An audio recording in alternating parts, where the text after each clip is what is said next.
Bonjour, bienvenue à cette démo de l'utilisation de Power BI dans un contexte de comptabilité et de finance. Ce que je veux vous montrer aujourd'hui, c'est comment je prépare et je planifie mes tableaux de bord Power BI lorsque je travaille avec un groupe de comptabilité ou de finance. Dans les équipes de finance, souvent, nos tableaux de bord ont plusieurs usages. Il va y avoir un usage standard qui est de présenter des indicateurs de performance clés ou des données à haut niveau à notre direction. Mais on a aussi des besoins qui sont beaucoup plus poussés pour les analystes financiers dans les équipes qui doivent aller creuser dans l'information pour fournir des explications ou des choses comme ça. Donc, Power BI est un très bon outil pour préparer des analyses à haut niveau. Il est même un très bon outil pour aller forer dans la donnée, mais c'est très difficile de prévoir en amont tous les chemins de forage nécessaires, puis de les préparer dans un tableau de bord comme ceci qui sera publié dans Power BI Service. Donc, ce que je veux vous montrer aujourd'hui, c'est comment moi je viens pallier à ce problème-là en utilisant un modèle de données qui va vraiment pouvoir répondre à la très grande majorité de nos besoins. Puis ensuite, je vais rendre les analystes financiers autonomes en utilisant ce modèle de données-là à l'intérieur d'Excel pour pouvoir créer des explications. Donc rapidement, je vais vous montrer mes données de quoi elles ont l'air. Je me connecte dans cet exemple-ci à des données fictives qui sont situées dans Salesforce. Donc, mes tables de faits, c'est une table de transactions et une table de budget. Avec les groupes de finances, ce que j'aime faire, c'est vraiment me brancher au niveau des transactions, de chacune des transactions du grand livre pour vraiment permettre un niveau de forage hyper poussé. Donc, je peux vraiment descendre au niveau de l'écriture de journal. Puis, je vais venir détailler ma table de faits aussi détaillée que ce que j'ai besoin comme analyse. Dans ce cas-ci, j'ai fait quelque chose de très, très sommaire. J'ai mes montants, j'ai mon identifiant de compte grand livre, la date à laquelle l'écriture a été passée, le type de transaction, puis la compagnie et la division pour laquelle cette écriture de journal-là a été passée. J'ai ensuite une table de budget qui va me permettre de comparer mes données transactionnelles avec mes données budgétaires. Puis, j'ai mes tables de dimensions qui vont nous permettre d'expliquer le transactionnel qu'on a dans notre table de transaction.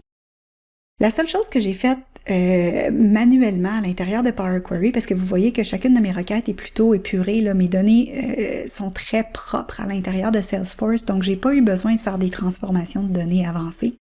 J'ai juste supprimé les colonnes que je n'ai pas besoin, parce qu'on veut s'assurer de garder notre modèle de données le plus léger possible, étant donné qu'on est au niveau transactionnel. On va avoir beaucoup de lignes, donc on veut minimiser le nombre de colonnes pour s'assurer de garder la performance de notre modèle de données. Puis ensuite, je viens changer mon type de colonne. Donc, mes transformations sont très simples, à l'exception de la création d'une table de date. Parce que dans mon budget, je n'ai pas de date précise pour mes transactions budgétaires. J'ai juste ce qu'on appelle dans Salesforce une période comptable. Donc ça couvre un mois au complet. Puis pour pouvoir faire ma traduction entre la période comptable de Salesforce et une vraie date, je vais devoir utiliser ma table de date, une table de période en combinaison avec une table de date. Donc pour créer une table de date, là, il y a plein de billets de blog qui ont été écrits là-dessus. Là, vous allez pouvoir trouver facilement sur le web. Mais j'ai vraiment créé de toutes pièces ma table de date. Donc, une fois que je me suis connectée à mes données, que je les ai épurées et traitées, ce que je vais faire, c'est que je vais retourner dans Power BI puis je vais m'assurer de créer un modèle de données qui va être assez robuste pour pouvoir être utilisé à pas mal toutes les sauces. Donc, vous voyez que chacune de mes tables de dimensions va venir filtrer mes deux tables de faits. Puis ensuite, ce que j'ai fait, c'est que j'ai créé un paquet de mesures qui vont me permettre d'analyser mes données en fonction de chacune de mes tables de dimensions. J'ai aussi créé quelques visuels de base. Ça, c'est très propre à votre entreprise, ce que vous décidez de présenter dans votre tableau de bord ici.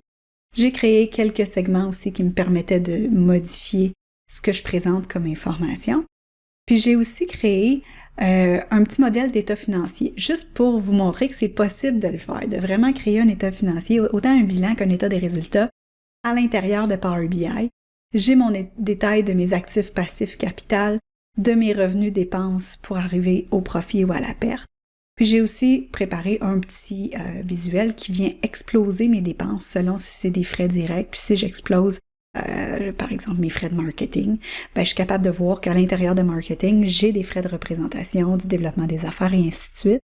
Puis je peux comparer facilement entre mon réel, mon budget, c'est quoi l'écart en dollars, c'est quoi l'écart en pourcentage. Donc ça, c'est du standard Power BI. Je passerai pas trop de temps là-dessus, je veux vraiment vous montrer comment on va utiliser ces données-là à l'intérieur d'Excel. Donc, une fois que ça c'est fait, on publie autant notre modèle de données, donc toutes les tables et les relations et les mesures qu'il y a dans ce rapport-là, et les visuels aussi. Donc, en cliquant sur Publish, ce que ça fait, ou publier en français, ce que ça fait, c'est que ça vient générer dans Power BI Service 2 éléments dans mon espace de travail. Ça vient générer un rapport. Si je clique dessus, vous allez voir que le rapport, c'est vraiment le rapport que je vous montrais tantôt dans Power BI Desktop. J'ai autant mes indicateurs de performance à haut niveau que mes états financiers. Donc ça, c'est pareil comme ce qu'on a vu dans Power BI tantôt. Ensuite, ça a aussi publié ce qu'on appelle un dataset, un jeu de données. Puis ça, c'est vraiment chacune de mes tables auxquelles je suis allée me connecter dans Salesforce, avec les relations entre elles, comme je vous ai montré tantôt, et les mesures. Donc, pour pouvoir profiter de ce modèle de données-là dans Excel, ce que vous pouvez faire, c'est cliquer ici sur les 3 petits points, cliquer sur Analyze in Excel, puis ce que ça va vous permettre de faire, c'est de profiter du fait que le modèle de données qui est ici, lui, on va s'assurer qu'il est mis à jour régulièrement. On va programmer un rafraîchissement de données. Donc, à tous les jours, vous allez pouvoir ouvrir votre fichier Excel, puis aller juste mettre à jour votre tableau croisé dynamique que vous allez vous être construit, puis tous les rapports, tous les tableaux ou toutes les analyses que vous allez avoir créées dans Excel vont demeurer disponibles pour vous. Donc, ça, c'est le fichier qui est généré quand on clique sur « Analyser dans Excel ». Vous voyez que par défaut, il y a un tableau croisé dynamique qui a été créé. Puis, dans les champs disponibles du tableau croisé dynamique, vous avez toutes les données de votre modèle de données. Donc, si par exemple, je veux me créer une analyse dans laquelle, j'analyse le montant du mois. Je vais glisser la mesure qui s'appelle montant dans le champ de valeur, puis je vais ensuite aller ajouter des filtres, puis des champs de colonnes, puis de lignes, de façon à me créer un rapport ou une analyse dans Excel qui répond à mon besoin. Donc, une fois que j'ai mis mon montant ici, ce que je peux vouloir faire, c'est peut-être analyser ce montant-là par compagnie. Donc, je vais glisser le champ compagnie dans le filtre. Je vais filtrer sur la compagnie qui m'intéresse. Disons que dans ce cas-ci, c'est la compagnie Alpha. Je vais filtrer aussi sur une période, une année fiscale spécifique. Donc, dans ce cas-ci, disons que c'est 2021. Puis, je vais prendre toutes les divisions, c'est pas très important. Puis, maintenant, ce que je vais faire, c'est que je vais détailler par compte de grand livre. Donc, première étape, ce que je vais faire, c'est que je vais aller mettre mon type de compte de grand livre dans les lignes. Puis disons que je veux analyser juste mon état des résultats. Donc, je vais venir exclure tout ce qui est bilan de mon analyse. Puis là, vous voyez que par défaut, j'ai mes revenus puis mes dépenses pour la compagnie Alpha en 2021. Je peux continuer d'exploser ces montants-là pour avoir plus d'informations. Je peux aller ajouter le sous-type numéro 1 de ma charte de compte. Donc là, tout dépendant de vos chartes de compte, vous allez devoir déterminer une hiérarchie de comptes de grands livres de façon à vous créer une structure dans votre modèle de données qui va vous permettre d'analyser vos données de façon cohérente et pertinente pour vos besoins. Donc dans ce cas-ci, moi j'ai réparti les revenus par des revenus standards, des événements et des commandites, puis d'autres revenus. Puis mes dépenses, elles sont séparées par frais directs, frais administratifs, marketing, technologie de l'information et amortissement. Ensuite, si je continue d'exploser, je pourrais venir ajouter le sous-type numéro 2 qui me permettrait d'aller à un niveau plus bas dans mon détail de mes finances, de mon résultat réel pour l'année 2021. Puis je peux même me rendre jusqu'au compte de grand livre. Donc disons que je prends le nom du grand livre, du compte de grand livre, ben j'ai tout mon détail ici. Donc je pourrais venir, par exemple, filtrer ou plutôt collapser,